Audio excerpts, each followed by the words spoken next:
Hello everyone, welcome back to the channel. So आज हम class 12 Hindi आरो बुक के चैप्टर नंबर 7 बादल राग, जिसके लेखक है सूर्यकांत त्रिपाठी निराला। तो सबसे पहले हम लेखक का परिचय देखेंगे, उसके बाद चैप्टर्स का मेन पॉइंट्स, उसके बाद हम चैप्टर का समरी देखेंगे। ओके, तो सूर्यकांत त्रिपाठी निराला जी का जन्म सन 1899 महिसादल बंगाल के मेदिनीपुर जिले में हुआ था और उनकी प्रमुख रचनाएं हैं अनामिका, परिमल, गीतिका, बेला, नए पत्ते, अनिमा, तुलसीदास, कुकुरमुत्ता, चतुरी चमार, प्रभावती, बिलेसुर, बकरी हाथ, चोटी की पकड़, काले करनामे। और उनका निधन जो हुआ था सन 1961 इलाहाबाद में हुआ था। तो बादल राग जो है वो निराला जी की प्रसिद्ध कविता है। इनमें बादल को क्रांति का प्रतीक बताया गया है।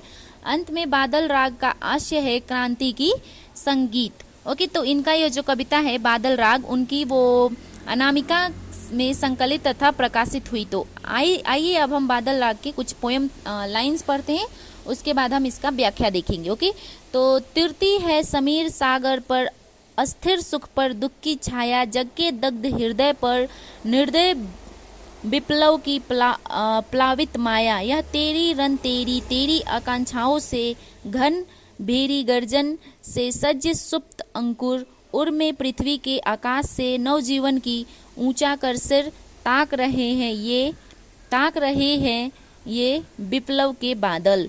तो यहाँ पे प्रस्तुत पंक्ति में कवि कहना चाहते हैं कि बादल छायावादी कविताओं का पसंदीदा विषय रहा है। खुद निराला जी ने ही बादल पर बहुत सी कविताएं लिखी है। इस कविता का आरंभ समीर सागर पर तिरती हुई स्थिर सुख तथा दुख की छाया के संकेत से होता है। कवि कहते हैं कि बादल वायु रूपी सागर के ऊपर, मतलब हवा को सागर बताते हुए कहते हैं कि वायु रूपी सागर के ऊपर स्थिर सुख पर दुख की छाया की तरह लहराते हुए मंडरा रहे हैं। कवि को ऐसा प्रतीत होता है कि संसार का हृदय दुख के कारण जला हुआ है। कवि की आशय यह है कि बादल सुख और शोषण के ग्रस्त संसार के ऊपर जल बरसाकर शोषण के खिलाफ क्रांति का उद्योग करने वाले क्रांति दूत की भूमिका में है।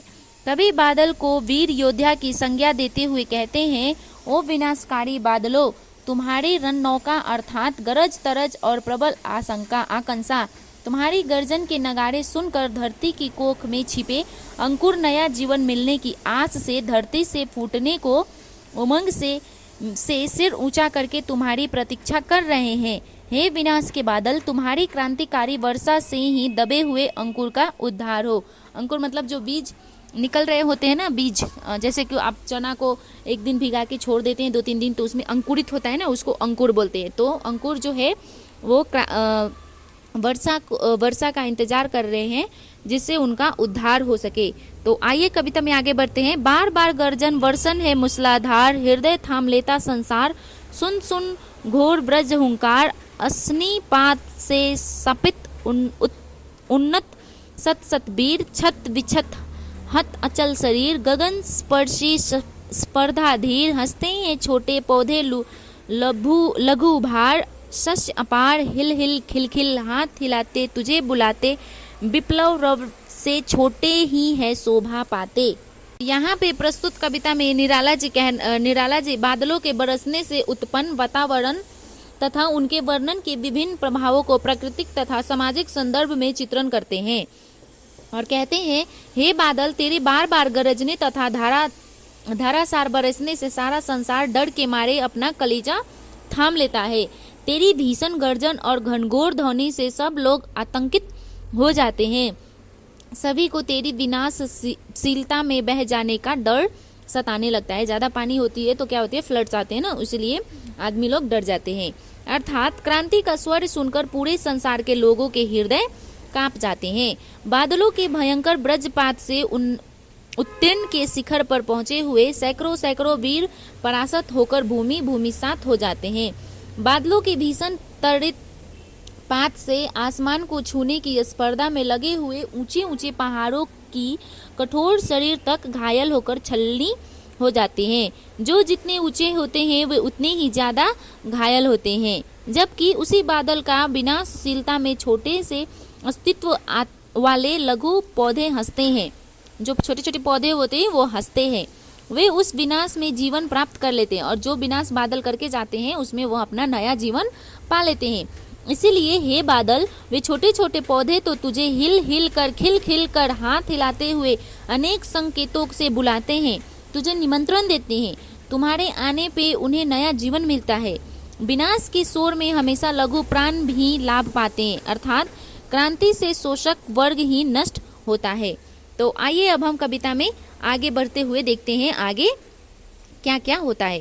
ओके, तो अट्टालिका नहीं है आतंक भवन, सदा पंख कर ही होता, जल विप्लव प्लावन, क्षुद्र प्रफुल्ल जलज से सदा छलकती नीर, रोग शोक में भी हंसता है शैशव का सुकुमार शरीर, रुद्र कोश है शुद्ध तोष, अंगना अंग से लिपटे भी आतंक अंक पर कांप रहे हैं, धनी ब्रज गर्जन से बादल त्रस्त नयन मुख ढाप रहे हैं। तो आइए अब इसमें क्या लिखा था इसका हम व्याख्या देखते हैं। तो इस पद्यांश में कवि खुलकर धनी वर्ग पर चोट की है और शोषित लोगों से प्रति सहानुभूति प्रकट की है। कवि कहता है, ऊंचे ऊंचे भवन ये तो भय और त्रास के निवास है। इनमें रहने वाले लोग हमेशा डरे रहते हैं। जल के विनाशीलता तो हमेशा कीचड़ में ही होती है। वहीं बाढ़ और विनाश का दृश्य उपस्थित होता है। आस यह है कि हमेशा निम्न वर्ग के लोग ही क्रांति करते हैं। समृद्ध लोग तो डरते ही रहते हैं। सुविधा भोगी वर्ग के तुच्छ लोग क्रांति से घबराकर आंसू बहाते हैं, अर्थात वे हमेशा बाढ़ से डरते रहते हैं। आस यह है कि समृद्धि में पले कोमल शिशु क्रांति की ज्वाला नहीं रह सकते, जबकि निम्न वर्ग के कोमल शिशु ऐसे संघर्षशील होते हैं कि रोग और शोक में भी हमेशा मुस्कुराते रहते हैं। पूंजीपति लोग ने धन के परिपूर्ण अपने खजानों को अपने लिए सुरक्षित रखकर बंद किया हुआ है। उन्होंने औरों को उस धन से वंचित कर दिया है। इतना धन होने पर भी उनके मन में संतोष नहीं है, वे हमेशा डरे रहते हैं। मोटे मोटे पूंजीपति अपने अपने महलों को अपनी पत्नियों के अंगों में लिपटे हुए ही कांप रहे हैं, उसे क्रांति का भय है। तो आइए अब हम इस चैप्टर में आगे बढ़ते हैं। तो जीर्ण बाहु है शीर्ण शरीर, तुझे बुलाता कृषक अधीर, हे विप्लव के वीर, चूस लिया है उसका सारा सार, हार मात्र ही है आधार, हे जीवन के पारावार। तो यहाँ पे प्रस्तुत पंक्ति में कवि समाज के शोषक वर्ग तथा शोषित वर्ग आधारित अर्थात धनी वर्ग तथा गरीब वर्ग पर चित्रण करता है। कवि बादलों को संबोधित करते हुए कहता है, हे विनाश रचाने वाले बादल, देखो तुम्हें जर्जर भुजाओं वाला दुर्लभ शरीर वाला किसान व्याकुल होकर बुला रहा है। उसने अपनी भुजाओं का सारा बल जिस समृद्धि को उत्पन्न करने में गंवा दिया है, उस समृद्धि से उसका शरीर का सारा रस ही मानो चूस लिया है। इस पूंजीपति वर्ग से ने ही उसका किसान का शोषण करने उसकी ऐसी बुरी दशा बनाई है। अब तो उस किसान के शरीर में मात्र हड्डियां का पंजर ही शेष रह गया है। उसका रक्त मांस शोषण व्यवस्था में चूस लिया है। ऐसे अवस्था में ही जीवन दाता जल के सागर बादल तुम ही बरसकर उस पर कृपया करो। तुम्हें ऐसी क्रांति करो जिससे वह शोषण मुक्त हो सके तथा उसकी सूखी हड्डियां में पुनः रक्त मांस आ सके। तो यहाँ पे यह बादल राग चैप्टर्स खत्म होता है। उम्मीद करती हूँ आपको ये वीडियो पसंद आ रहे हैं। अगर वीडियो पसंद आ रहे तो वीडियो को लाइक करें, चैनल को सब्सक्राइब करें। मिलती हूँ मैं आपसे नेक्स्ट वीडियो में। Till then bye bye, see you, take care.